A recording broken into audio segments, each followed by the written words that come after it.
हरियाणा प्रदेश Congress committee के नवनियुक्त प्रदेश अध्यक्ष राव नरेंद्र सिंह ने कहा कि कांग्रेस के शासन में लागू किया गया सूचना का अधिकार आरटीआई कानून को भाजपा की सरकार ने कमजोर करने का काम किया है। आरटीआई को लोकतंत्र का मजबूत हथियार बताते हुए उन्होंने कहा कि अपने फायदों के लिए इसमें भाजपा सरकार ने संशोधन किए हैं। आरटीआई के अलावा और भी कई कानून को कमजोर किया गया। कांग्रेस की सरकार बनने पर सभी कानूनों को पहले ही तरह मजबूत किया जाएगा ताकि देश के आम नागरिक को इन कानूनों से सहूलियत हो। आरटीआई कानून को 20वीं सालगिरह पर कांग्रेस के प्रदेश अध्यक्ष ने पत्रकार वार्ता की। उन्होंने कहा कि आज का दिन ऐतिहासिक है। इसी दिन यानी 12 अक्टूबर 2005 को यूपीए सरकार में तत्कालीन प्रधानमंत्री मनमोहन सिंह के नेतृत्व में केंद्र सरकार ने सूचना का अधिकार अधिनियम लागू करके देश को एक नई राह दिखाने का काम किया। इस कानून के तहत किसी भी विभाग में किसी भी तरह की किसी भी स्तर के व्यक्ति के बारे में देश का आम आदमी भी जानकारी हासिल कर सकता है। कांग्रेस राज में ही वर्ष 2005 में महात्मा गांधी राष्ट्रीय ग्रामीण रोजगार गारंटी अधिनियम लागू किया गया।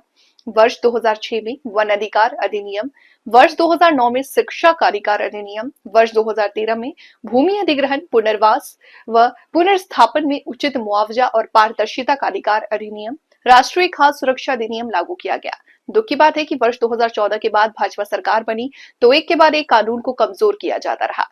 संशोधन के नाम पर नए नियम इसमें तय कर दिए। ये एक तरह से देश की पारदर्शिता पर चोट करने जैसा है। राव नरेंद्र सिंह ने कहा, देश में सूचना आयुक्तों को 11 पद स्वीकृत हैं।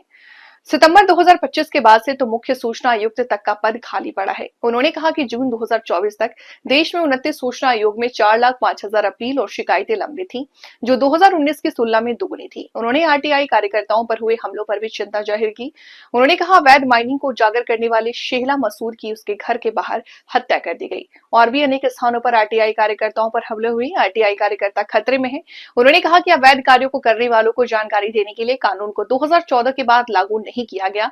अमेरिका, यूरोपीय संघ ने इस कानून को माना है।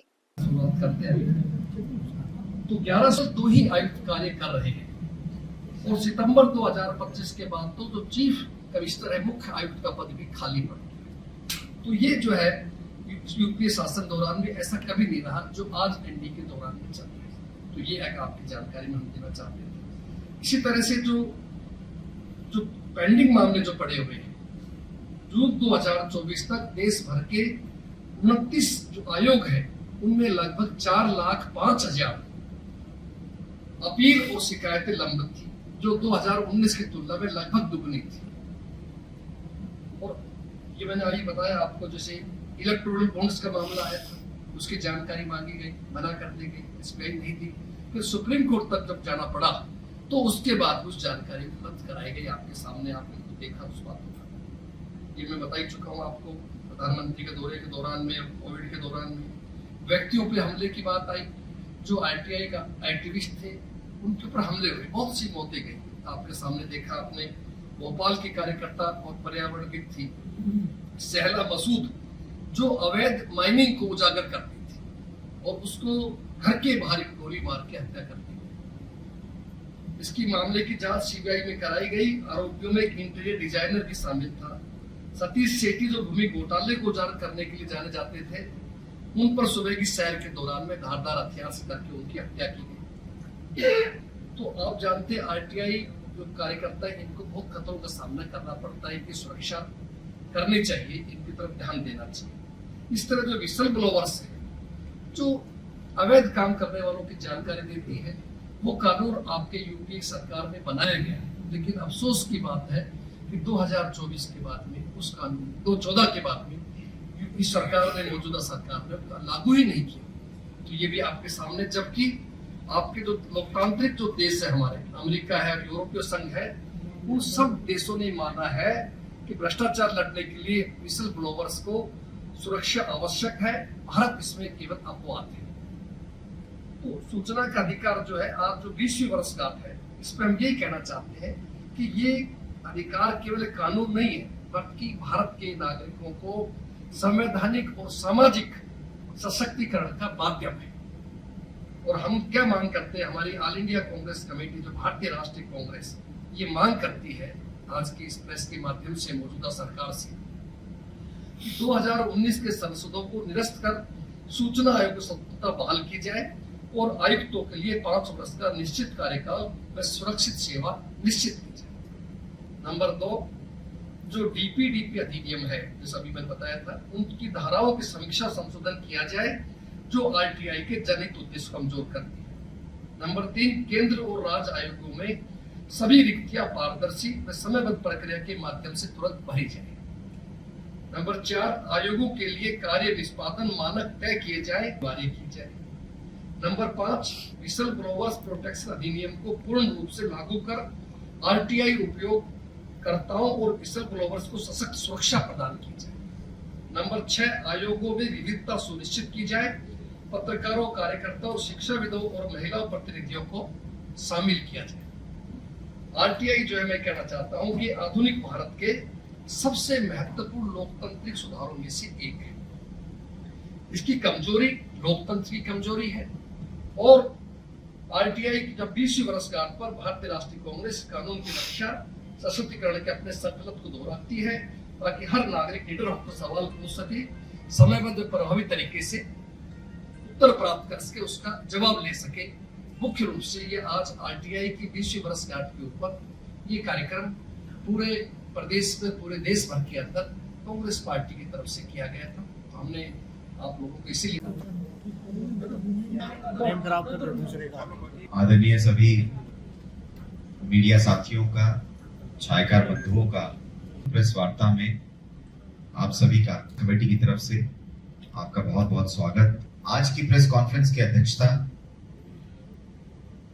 हरियाणा प्रदेश कांग्रेस कमेटी के नवनियुक्त अध्यक्ष, हरियाणा सरकार में पूर्व मंत्री आदरणीय राव नरेंद्र सिंह जी के नेतृत्व में इस प्रेस कॉन्फ्रेंस को आयोजित किया जा रहा है। जिला कांग्रेस कमेटी शहरी के सम्मानित अध्यक्ष भाई पंकज डावर जी, हरियाणा प्रदेश कांग्रेस कमेटी के कार्यकारी अध्यक्ष, हमारे साथ मंच पर उपस्थित पटौदी से कांग्रेस पार्टी की प्रत्याशी रही हमारी बहन पर्ल चौधरी जी, हमारे हरियाणा प्रदेश कांग्रेस कमेटी के नवनियुक्त अध्यक्ष माननीय राव नरेंद्र सिंह जी से अनुरोध और निवेदन। विराजमान हमारी पार्टी के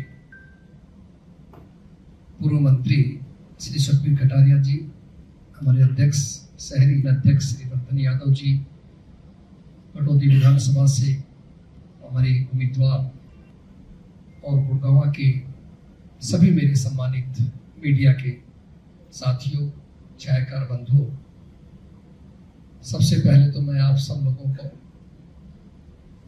धन्यवाद करना चाहता हूं कि एक छोटी सी कॉल के अंदर आप सब लोग अपना कीमती समय निकाल करके आए।